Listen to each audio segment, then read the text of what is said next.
through this period of tremendous change right now. Government isn't working, and we know it needs to change into something new, 21st century government, but we don't really know what this looks like. So I'm hoping to reach out to some of the best minds I know around the world to ask them what their vision of the future of government is going to be. So come join with me, and let's explore this together. The first person I knew I wanted to have this conversation with is Pia Andrews. Pia is one of the most brilliant minds I think out there when it comes to government. She's been a senior leader in government from New Zealand to Canada to Australia, as well as at the state level in New South Wales in Australia. And she's now doing work with the UNDP in the Pacific Islands in South Asia as well. She's also written extensively for a bunch of different publications. My favorite, she does this, I think it's 30-part series in the Mandarin, so definitely worth checking that out, on different aspects of the future of government. So I knew that she would be one of the minds I really want to tap into because she's just so creative about how she thinks about things. So hopefully you enjoy this conversation as much as I enjoyed having it. Welcome, Pia. I'm super excited to have you here for the first ever part of this series of really exploring the future of government with some of the minds that I admire the most around the world. So hugely honored that you've created time and space for this, and to be the first guinea pig. So thank you so much for joining me here today. It's such an honor and a privilege, and always a delight to talk to you, Derek. Thank you for having me. All right, so starting sort of big picture, you've been working in the space for 25 plus years. Where do you think we're heading? What excites you about the future of government? Where I think things are heading is kind of this interesting divergence. So what I'm seeing around the world, and I'm working with a lot of governments in different places at the moment, but I've worked over the years with lots of governments, is there seems to be, as much as I hate dual systems, there seems to be two different tracks that governments are taking around the world. There's a lot of governments who are saying, new technology, new opportunities, new crises, anything new. How do we respond or react to those but keep doing what we're currently doing? And that kind of, let's just automate or improve or speed up or accelerate the status quo. And the challenge is that a lot of those systems were built in an industrial age, were built prior to the internet, were built prior to the changed expectations of a global society who might, while they still retain their local culture and values and perspectives and history, will still have a series of assumptions about how government should work and an assumption that government should involve them in the process. It doesn't matter your system of government, there's an increased assumption that people should be able to have some role or participation in policymaking and services, etc., and that there be equality of those. And then there's a different channel where I'm seeing a growing number of governments realize that how they've worked in the past is neither feasible nor desirable in the future. And they are actively looking at, and frankly for some of those countries AI has been the catalyst, they're actively looking at what might a different economy look like, a different society. How might we use this disruption, and all the ones that have come before perhaps, to actually disrupt our legacy assumptions of the world, our legacy assumptions of deficit-based planning and policies and programs, and actually shift into something better. And those two pathways lead to very different outcomes. And I'm both worried about the first group, but very excited about how the second group might help forge the way. The amount of countries that are looking at what is an AI economy? How would you even measure productivity and efficiency and value when it's not an industrial assumption, when it's not a scarcity assumption, when a single person can spin up an army of agents to go and do something is very different than input versus output versus per hour. So that opportunity to actually redesign a better future is what excites me most at the moment. What are some of the key aspects you see in that future government? I have my hopes, and of course you can probably go in multiple parts here. There will certainly be countries for whom their culture or their goals may not align to my culture or goals or values. So the key thing I think is that, particularly with the destabilization of the world power order at the moment, I think a lot of countries are starting to say, you know what, rather than just following someone else's example, rather than just copying and pasting, what is meaningful to us. So I think it is both exciting, but also in some cases a little worrying that countries are leaning into, you know what, what's good for us? What helps our people? Now, the optimist in me says that when you have a lot of agents in the world who are trying to drive, more equality, more access, more opportunities for everyone in a society, not just some. That helps to create the conditions that that kind of reform is quite inclusive. But of course, some countries might use these technologies, or some actors might use these technologies to actually target the people they don't like in their society. So, like anything, technology can be used to do great good or great terrible, great terrible outcomes. But my hope is that for some of those countries really looking at how to make things better, there's enough pressure, there's enough expectations shift in the world that that could bring about truly better outcomes for everyone in that community. So a question I'm actually really curious about, so I've been a big fan of yours for some time and sort of following your career. And vice versa. Well, thank you. As you've worked in like a lot of sort of the Western countries like Australia, New Zealand, Canada, but I'm particularly curious about your more recent shift into more of the development space and working with emerging countries. How has that impacted you and shifted this vision that you just laid out? I've always been following certain countries. So Malaysia's a really interesting one where even though I'm only directly working with them more recently, I've actually been following Malaysia for about 25 years. Because I remember 25 years ago, they had a unit called Mampu, which was the Prime Minister's sort of kind of like an early digital transformation unit, actually. And they were building open source solutions that were then white branded and rolled out across government. They were doing stuff that we couldn't even dream of doing in Australia at the time. And so I was watching them 25 years ago. They've always been very pragmatic, very ahead of the game, and very focused on whole of societal outcomes, which is quite exciting. So I was lucky enough to be there at a AI for social protection event. And the event was opened by very senior people across the government, and their entire focus was not productivity or automation, which is what you seem to, or efficiency, which is what you seem to hear in a lot of the Australian events and New Zealand events, not as up to date with Canada. They were talking entirely about how do we ensure better social protection. God forbid you're talking about AI for social protection, and the outcome of social protection was the key goal. It almost doesn't matter how efficient a system is if it actually drives more inequity. If it actually doesn't deliver better social protection, there's actually no point in it. So it was quite refreshing to be in an event and in a country that is focused on the outcome of how you use technology, not the efficiency or iterative improvement. What I'm finding is I've been very privileged to work across a few different nations, and there is a real appetite and desire for not just change, but reform, and intentional reform based on better public outcomes, better public inclusiveness, stable societies where people can actually thrive, because it's very hard to thrive in instability. So part of the answer there needs to be not just stability, but opportunity. And that inclusive nature of that agenda is quite inspiring and quite exciting. The other thing I'll notice is, that I've noticed is in a lot of countries like Australia, Canada, New Zealand, and the UK and others, a lot of the things that have been established over decades are then assumed to be good just because they exist, or assumed to be natural constraints. And a good example of that is, for instance, data centers. We assume that the environmental cost of processing is high, therefore how do we put a natural constraint on that processing power so that we don't create more environmental issues? All very sensible and logical, but if you actually challenge the assumption, if you say, well, hold on a second, maybe that's because the way that we've built our data centers is stuck in time as well. How do we modernize that? Because if you start from an assumption of a constraint mindset, if you start from a deficit-based planning mindset, you actually run the risk of locking in a constraint that is unnecessary.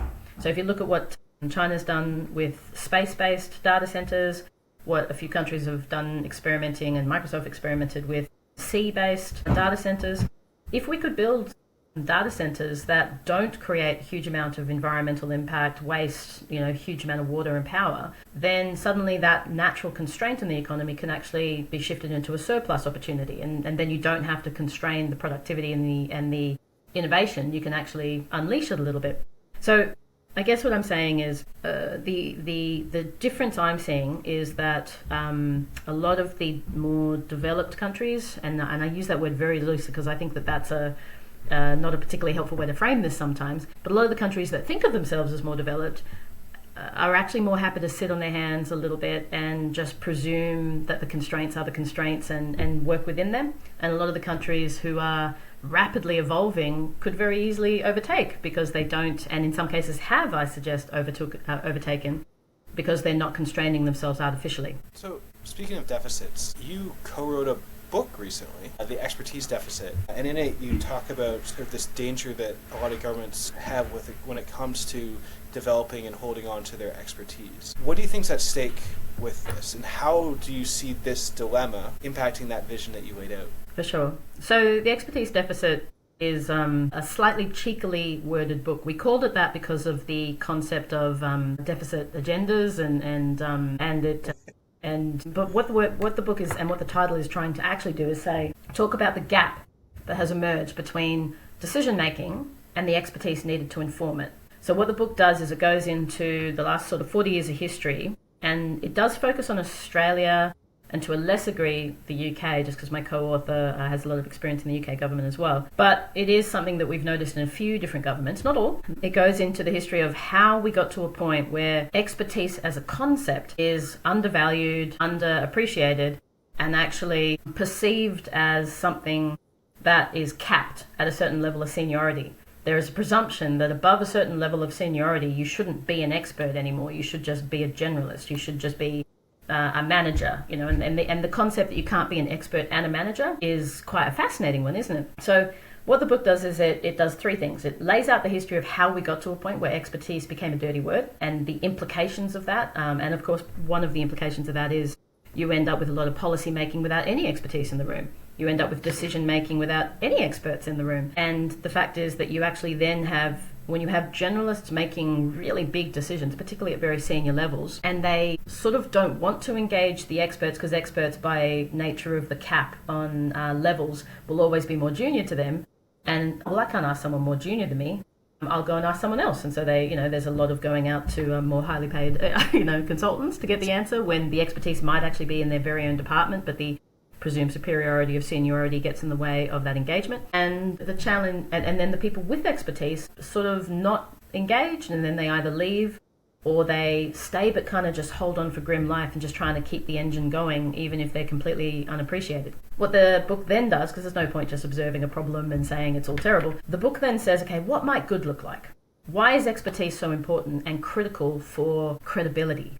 It's very hard for a public sector to maintain credibility when it doesn't have any visibility of its expertise, when the public can't see expert decision making, when it's not able to contribute its expertise into the public domain, then it just becomes almost a black hole of expertise, which can be very, very dangerous to the perceived credibility, perceived integrity, and perceived expertise in public policy, right? So we talk about what might great look like, and then we talk about how to get there. Part of the reason we wrote the book is, and this goes to the how to get there, a lot of people around the world think about expertise as something you can just train or import. How do we just hire people, or how do we train them to be experts? What we identified was if you just hire or train people but don't change the cultural engagement of expertise, if you genuinely think that your only job is to deliver that thing that you were told by your boss or your manager or your secretary or your minister, then you have actually a perverse disincentive to engage with expertise, because what happens if the experts identify something which is a reason to not do the thing that you were told to do by your boss or your manager or your minister or your secretary? So part of what the book does is reinstitute that sense of public servants aren't just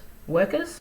They're not just delivery agents for someone else's agenda. They are and have to see themselves as stewards for long-term public good. And if you can sit in that uncomfortable space, and it is uncomfortable, of not just serving one master, but serving the government, serving the public, serving the parliament, and serving the long-term social economic good of your nation, then you must engage with expertise in order to do that in a sustained and high integrity way. So trying to reinstitute that sense of self, and some governments have it better than others. Some governments have lost it entirely. A lot of the governments I'm working with at the moment are very keen to engage with expertise, but some governments have almost disengaged because they've lost that sense of why they exist as a sector. So the book is it tries and attempts to categorize the history, help people plan for the future in a more holistic way, and to be a bit of a provocation, to try to encourage people to think, well, how are you engaging expertise in your role, in your policy, in your program, in your service, and not just expertise within the public service, but expertise outside the public service? Because if you don't have the right cultural conditions that welcomes and values expertise as a mechanism for getting the best possible outcome on an ongoing basis, then you also don't have the natural incentive to engage with expertise outside of the service. So a lot of people want to see more public involvement in policy and service delivery, but if you don't have the conditions to engage and to value expertise, and experience is a form of expertise, then you don't have the precondition for that to be. I guess one of the questions that this makes me think about, so one of the things I've seen a lot in many governments, but particularly, Canada is the one I know best, is this pressure to make people move around a lot. Yeah. It's rare that you have someone stay in the same role for a long period of time. And what that does, to a certain extent, is to develop expertise, you need to sit with something for a while to develop that expertise. But there's another piece that I think is interesting as well that I kind of want to pull into this conversation, is it's not just, that expertise isn't just about ideas, there's also a whole relationship aspect to it as well. You build relationships with others in the space, which gives certain social capital and credibility, which then allows you to engage, bring the public or other key stakeholders into the conversation with credibility, because you are known, you are trusted, and are seen as an expert in the space. You're not just some random person. Government doesn't really do that, or rarely does that. Why? So let's first unpack the mythology that mobility creates better culture. The concept of pushing mobility as a solution starts from the premise that a person sitting in the same job for 20 years couldn't possibly be innovative. I challenge that presumption, that premise in the first case. I know plenty of people that have been doing the same job for 20 years who, it's because they're experts in it, it's because they're passionate about it, that they want to stay in that space for 20 years, motivated to innovate in that space because they're so passionate about it. So the concept that a lack of mobility hurts innovation, I don't think is true. It comes down to a culture of delegated authority, of welcoming and supporting innovation as part of your business as usual. It's like innovation as usual, rather than innovation being something that someone with a shiny job title can do in a team over there somewhere. And it's very, very helpful. So it's very helpful for someone to stay in the same place for a long time if they have the conditions around them that supports them to be continuously innovating in that space. At the same time, some mobility can be very helpful. If you have everyone just goes into the one department and stays there forever, if everyone did that, you would have a complete lack of relationships across government. So some mobility can be helpful because it helps you understand the rest of government. It helps you understand the strengths and weaknesses of different departments. It helps you, as you say, have those relationships in different places so that you can naturally collaborate across the portfolios, across departments, across different agendas. And it helps you have empathy with other departments as well. When you don't have any mobility, then you start to lose that sense of empathy or, one gov kind of team perspective. So I think that some mobility is helpful and important, but the concept that it becomes codified and you move every 2 years because that's what you do, or you move every 3 years because that's what you do, I think it's been taken a little bit too far. I think that even the person who wants to stay in the one area of expertise for 20 years, having a year to go off almost like a vacation in a different area can still be helpful because it helps you get new techniques to bring back home. So there might be, I think, a balance to find here. The other challenge is that mobility has been really leveraged as a senior executive thing as well. So senior executives are expected to move all the time. But then all that happens is you get teams who do stay there for a long period of time, who are not welcomed into this, concept that they are career path potential, which is also very bad for people who want to apply expertise. They sort of get stymied a little bit in this kind of operating model anyway. But the concept that you then have to re-educate a new executive every 2 to 3 years is such a waste of time, isn't it? Like, if we're going to have mobility, maybe let's make it 5 years, because you need a year or two to really get your feet under the table to do something impactful. But if you know you're leaving in 3 years, then you've almost got no incentive to understand what you're doing. The other thing is, I think, how we measure success. So senior public servants in particular, ideally, their performance would be measured by their impact, Impact for their team, sure, but impact on their policy agenda, on their program agenda, on the service. And if we don't tether performance to the performance of their work, not just the performance of them as an individual, then there's also, again, not necessarily the right incentives in place to make decisions that actually drive the best outcome from the public sector perspective. It's about, I would argue that there is and the book talks about this a little bit, a misalignment between risk and management decision making at the organizational or program level and at the individual level. There are plenty of decisions that you see senior executives make that are safe for them as an individual, but actually risky for the rest of society. So whenever people talk about public service being risk averse, I would disagree. There's a lot of decisions made by people who are risk averse about their personal impact, but it actually creates risk by choosing to not make that decision, by not making that investment, by not making that change when all the evidence says you should. They're not being risk averse, they're actually being risky. So we need to shift our assumption and understanding about risk to be less about the personal risk and more about the system risk. And if you're choosing to do things that put the system and the community at risk, that should be part of your performance assessment. It's interesting, like one of the first lessons I learned when I joined the Government of Canada, a phenomenal mentor, a woman named Laura Wesley, and she said, whenever you want to do something, don't just frame the risks of doing it, make sure you frame the risks of not doing it. Yes. Because the not doing it is, like you said, it's ignored. So he's like, put it on the table. That way the decision makers, because when you're in a senior role, a lot of what you're doing is risk management. But so you put both on it, and then they have the information they need to make the decision. Yeah. Which was really helpful for me with that piece. And this is kind of the point. It's when people frame public service or even senior executives as risk management, even that's a bit tricky because there's no such thing as a zero risk environment. No such thing. Everything we do, particularly in a high impact sector like the public sector, right? Everything has risk. So it's not about minimizing risk. It's about balancing risk and outcome. Because if you did everything in your power to minimize the risk to the smallest possible amount, but that led to a program which is utterly ineffective, you may as well shut down the program entirely, right? What's the point? So trying to maximize your outcome and the positive public outcome is actually the game. That's actually the goal. But people have forgotten that part of it and focused entirely on, risk instead of outcomes. And it should always have been a balancing act, not one or the other. So one area where I definitely see movement happening around this shift towards more of an outcome focus is the area of policy, which I understand you are working on a new book in this area. I am. So I'm working with some wonderful co-authors in Australia. We're writing a book called The Policy Playbook, and it's meant to be a bit of a pocket guide for public servants, not just policymakers in public service, but any public servant. Because the fact is that policy is actually everyone's job. It doesn't matter what job you're doing, frontline, service delivery, regulation, grants management, any job in public service, you are ultimately at the end of the day affecting some or meant to be trying to affect some policy outcome. And when we lose that line of sight with the actions that we're taking and the policy outcome we're trying to bring about, and that might be at an individual policy level, an individual program level, individual piece of legislation or regulation, but it might also be writ large. It might be about the constitutional purpose of your department, right? If the actions you're taking aren't contributing to one of those things directly, and even introducing, even running an email system is still contributing to that in some way, right?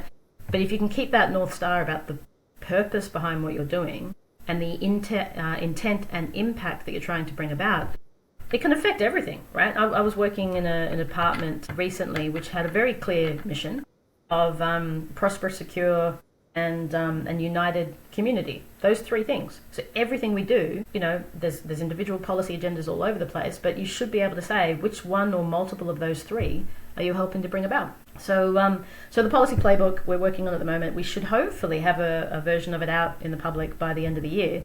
It is written for a global audience, but we have used Australia as our framing just to make it very real. We're trying to do two things. We're trying to help public servants to lean into the job and to be as impactful as possible and to help bend the arc of public policy towards public good. The second thing we're trying to do is to provide a bit of a how to do continual evaluation rather than point in time, how to modernize and use a more adaptive and continuously optimizing approach to managing your policy end to end. Let's get away from this concept that design happens over here and delivery happens over there, because that paradigm has broken a lot of our governments and made us really slow and ineffective and completely non-responsive to the change around us. So how do we shift to being more sensory, more adaptive, more responsive to change and emergencies and opportunities so that we can actually maximize our intended policy impact and the intended public outcome? So it's meant to be a guide. It's not a treatise or a history lesson, although it has a little bit of that in there for those who are interested. And really looking forward to seeing what people think of it and seeing if it's helpful, and hopefully doing our small part to contribute to the modernisation of how we think about and do policy end to end, but also looking forward to lots of people coming out and saying, actually, here's a better way of doing it. So it should be quite an exciting little contribution. I'm kind of curious because, I've been playing in the digital transformation space for the last 10 years or so. And, it's always been the mantra that that policy and service need to be connected, right? They're two different worlds. You have the service delivery over here, you have the policy over here, and one kind of throws things over the fence to the other side, and then and there's a big disconnect. And for 10 years, we've been talking about how we need to weave this together. Why hasn't that happened, and what are you hoping how this changes things? For sure. Why it happened, we actually interestingly talk about in the expertise deficit book, but we do touch upon it briefly in the policy playbook as well. Why it happened was because sort of 30, 40 years ago, as part of new public management, it's important to note that not every country adopted new public management. Part of the complete eye-opening insight that I've had working across Southeast Asia is there are a lot of governments who did not adopt new public management and did not separate policy design from delivery. But that's a really interesting insight. The other one is that you can see, even in countries which fully adopted the separation of design and delivery, and I think Canada is a good example of this, regulators have always been a bit more innovative and a bit more keen to sort of reform. And some of the policy leadership you see in some of the regulators in all the countries that we've spoken about is actually ahead of, for some, in some cases, social policy or other areas of policy, partly because a regulator tends to have the policy and the delivery in the one place, right? So they can actually close the loop. One of the things I've observed is that tax departments, even though you might have a treasury, for instance, responsible for the overarching policy, a lot of the policy in tax is operational policy. It's rules, it's calculations, there's a lot of rules making that happens within the tax department. And then, of course, they're also the ones that happen to deliver the services. So they have a very close loop and a closed loop of policy design and delivery, which is again why I think that a lot of the tax services and tax reforms are able to be a bit more innovative than some of the other areas of public service. So what the book is trying to do is to first of all show why rather than trying to say just reach over the board, reach over the fence and hold a hand out or drill a little hole through the fence and keep in touch with the people on the other side. What it's trying to do is to get people to realize that policy is not a document. Policy is a journey. It involves documents, it involves delivery, it involves realization of the outcome, it involves continuous improvement, it involves monitoring, it involves evaluation, and trying to get people to shift their mental framing of policy away from a document and into the journey mindset is meant to then say, well, when you're designing a policy or when you've been tasked with doing policy, do you then go about the whole of the thing? And getting people into that mindset of policy as a journey rather than a document, we hope and think will create a bit more of an appetite and a change in behavior and a change in ultimately it's going to have to lead to a change in structures, because if you've got your policy design over here and policy implementation over here, that's a different problem, right? But getting people, even when they are faced with the constraints of current structures, to think of it as a journey. If they think of it as a journey, there's a better chance they'll reach into the different people that are needed and then create let's call it the informal whole of policy operating model until our structures can catch up with the necessary operating structure that is needed to manage policy end to end. I like that. I'm hugely fascinated by the informal networks that form within government that enable stuff to get done. Mm-hmm. One of my concerns has been that the pandemic and the moving towards more and more stuff online, on one hand, has been really good in terms of allowing all sorts of diversity to engage in ways they weren't been previously able to.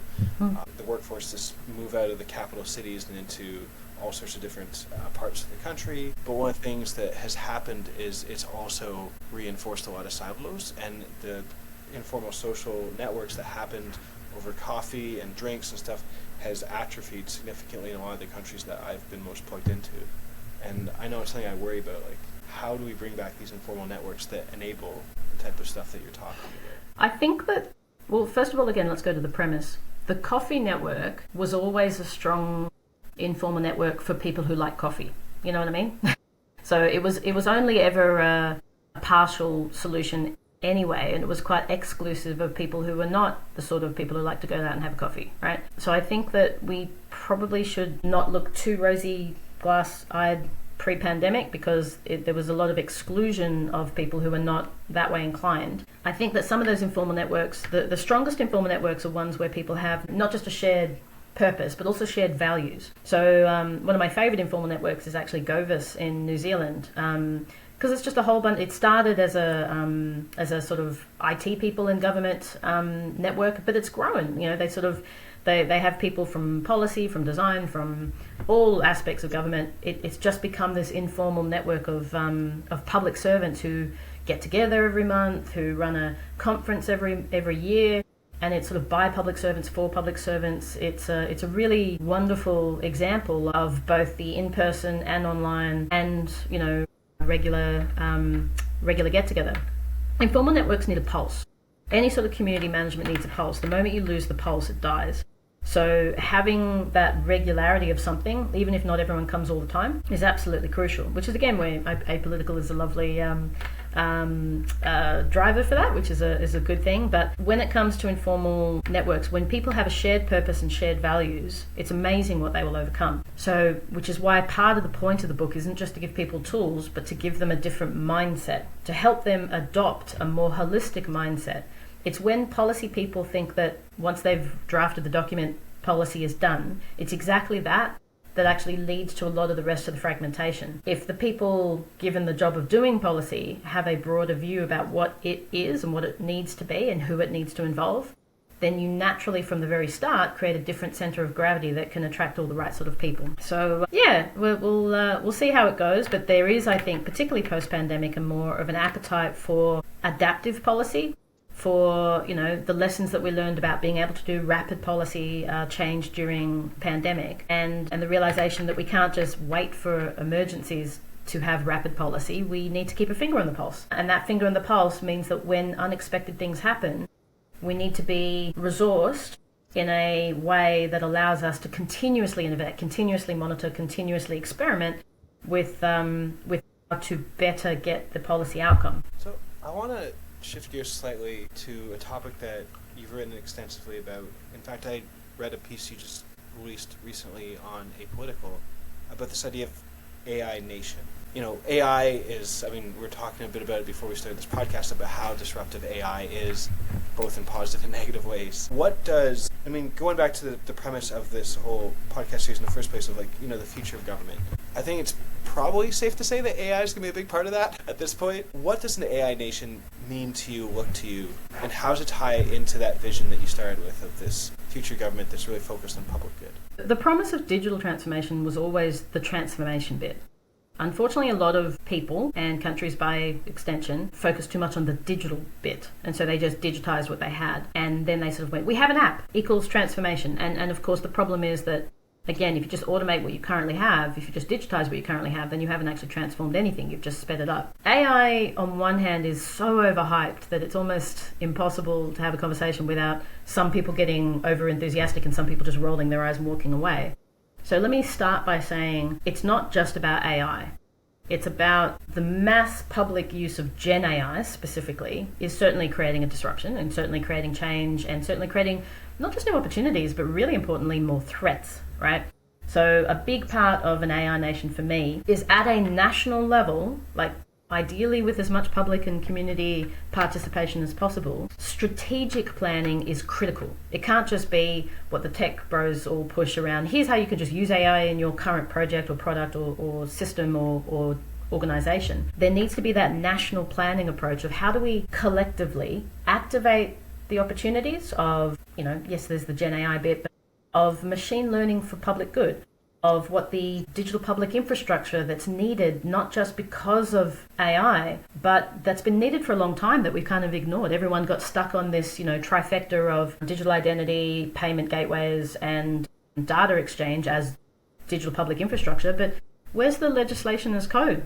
Where's the regulation as code that needs to be adopted by, how do you have a digital economy without digital rules? Where's the omni-channel reference architecture so that governments don't just do digital services, but do inclusive omni-channel services that people can use however they need to use them, whether it's in person, over the phone, or online. Rather than saying, what does everyone have? We need to ask the question, what does a digital and AI economy need? And then that should be the basis for a digital public infrastructure. So for me, an AI economy is about how at a national level do we activate the benefits and opportunities and make an inclusive and equitable, responsible, safe usage of AI plus AI with everything else, right? AI plus sensors, data, digital, the internet. These are all ingredients to a potentially much more tasty pie. But at a national level, we can't just look at the shiny activation, we need to look at the mitigation. Whenever people ask me who's the most innovative user of AI, and they always expect, some either tech company or Silicon Valley or something like that, my answer is always the same, and it's always a little bit shocking to people. The most innovative users of AI are criminals. Easy.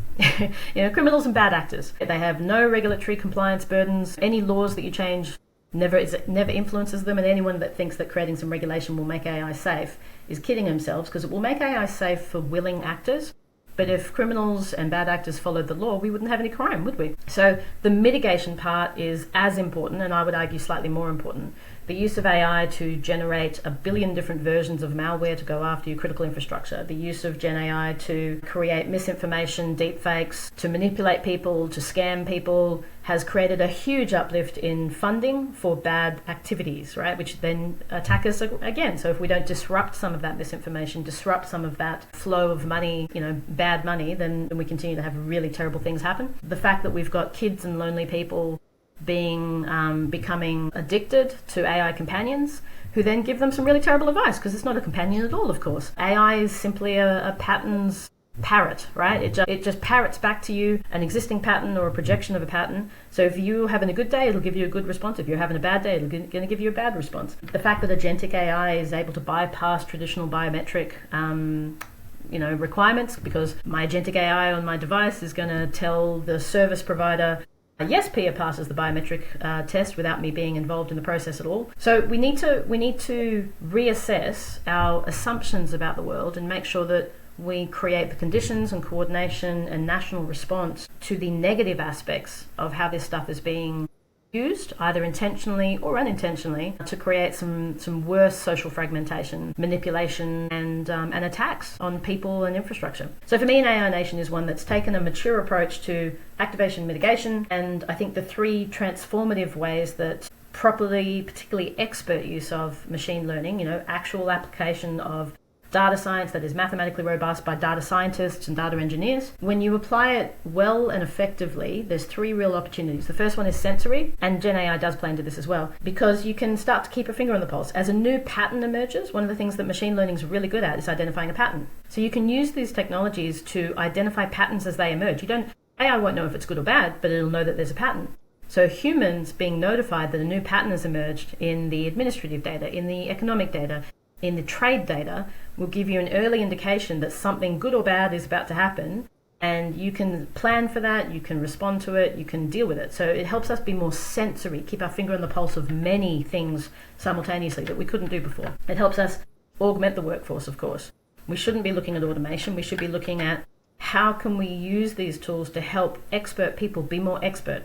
Free up a little bit of time maybe, but the job of government is never ever done. So it should never be about getting rid of jobs. It should be about making sure that we are shifting away from the idea of, the problem space is this big, but we can only go after 5% of it, so let's just target which 5%. Let's get back to the 100%. So let's use these new technologies and opportunities to go back after creating 100% safe environments rather than 95% sandpit for bad stuff to happen because we can only afford the 5%. And the surplus mindset. Rather than saying, how might I keep doing what I'm currently doing, actually using this moment in time to say, how might we better achieve this outcome? It's not just about AI, it's about all of the opportunities, but this feels like the right time as everyone's being disrupted, as power and funding and aid and all the rest of it's being disrupted. What better time is there to say, how might we be more impactful?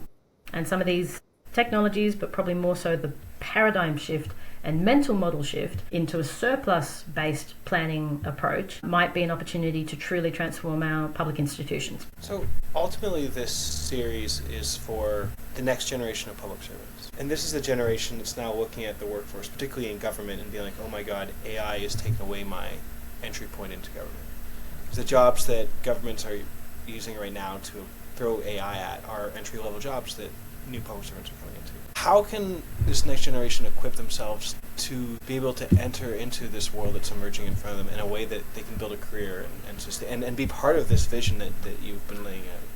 What can they do to get to that place? I think first of all, I think most governments are not going to stop taking on graduates and interns and cadets and those kinds of programs. I don't think are going to just stop across the board, because there is, I think, an understanding that bringing bright young people out of university into public sector and helping them shape and forge public service careers is not, that sentiment I don't think is gone in most governments, and any government which is smart is going to want to keep that pipeline of talent and interest coming through. But you can't necessarily just wait and hope for a government to have that opportunity, right? There's other things to do too. I think, first of all, I started my career over 25 years ago, so the world has changed since then. But I think that there are a couple of things that are persistent, particularly in times of great change. One of those is don't wait. Find something that you're passionate about and find ways to contribute to it. I think a lot of public servants are given the advice about following a traditional career path. There is no such thing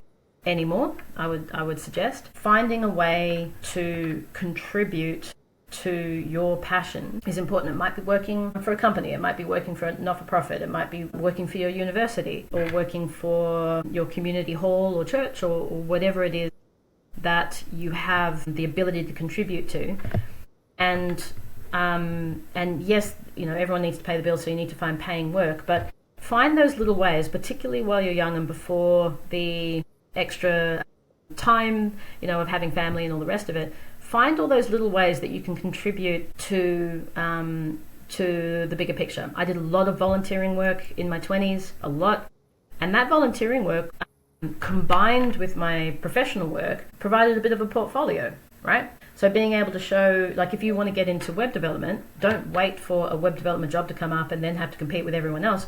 Build websites for, or build AIs or build bots, try to build your portfolio that you can show. I think the days of having these 14 different degrees being seen as sufficient are probably over. If you can show how you can contribute rather than just pieces of paper, I think that goes a long way. But at the same time, I'm not necessarily a typical public servant employer. I look for people who try to make an impact. So every government's going to be different and every government's going to have different requirements for public service. My only advice is be focused on impact and outcomes, and that will differentiate you from a lot of people who are more focused on, on telling rather than showing. If you can show how you can make a difference, if you can show the impact and value that you can bring, then that will count for a lot, because we're entering an age where it's the doers who will be the most impactful. I'll just finish on one quick thing, which is there's a lot of people like me who continue to care about and love public sector and do everything in our power to contribute to it when and how we can. One of my biggest goals for people wanting to come into the public service, particularly whether you're mid-career or new, is really identify people who inspire you and then reach out to them and create those networks, create that connection. Not just because there's always someone to learn from. I reach out to people all the time to try to learn, to try to connect, and not just to learn from, but to share. That notion of constant sharing is how we can collectively can make an impact and make a difference. Build your networks and build your, what I call them, I actually call it my integrity network. And so it's not just finding people that are like-minded. Find people that challenge you a little bit. Find people that you can see that they're doing something that really inspires you, but you don't know how they do it. So connect with them to learn how they do it.